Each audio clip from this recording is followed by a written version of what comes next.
All right, so one of the things I've realized in Chicago, and I'm sure people do this everywhere, is when it comes to looking at buying in the area where like things are like changing. Mm-hmm. I always tell people, all right, look, The next big area. yeah, Yeah. all right, look, if you're looking at buying in an area that's changing, just make sure that whatever you buy in that area, in case whatever you think is going to change actually does not happen, Exactly. make sure you still want that property in that area. Yeah.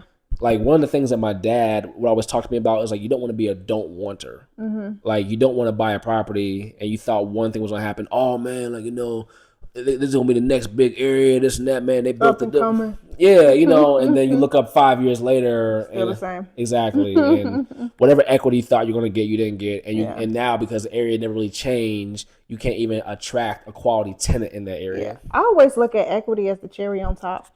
Like that Yeah, can't be the reason why you're buying. Unless you're buying in areas that is known to increase in value rapidly, right. then that makes sense. You're buying for the equity play. Mm-hmm. But that's like, in my opinion, like big big girl, big boy league for the equity. yeah. Yeah. Well, one you Unless can't, you're doing some forced appreciation, which yeah, means you rehabbing and you adding value to force the value to go up. right. But if you just buying, at top of the market, thinking that okay, I'm gonna hold it for 5 years, that might not be the case.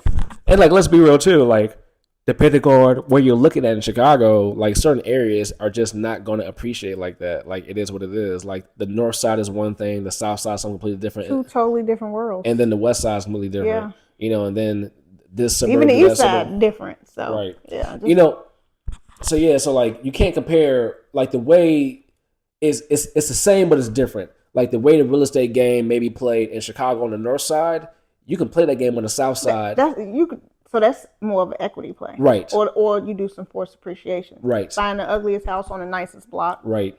You can do that play. Yeah, like if you bought a house off of like Seminary and like Barry. Orchard. Yeah, yeah, I'm sure. Like I'm sure it'll keep on going up in value. I'm sure. Oh yeah, you bought a house off of Wellington and Broadway. Okay, yeah, like I'm sure. Like if you have a condo over there, I'm sure it's probably gonna keep on going up in value. Mm-hmm. But I can't say the same for other parts of the city. Yeah. Like it just doesn't work that This way. case, and I always say, do what's best for you.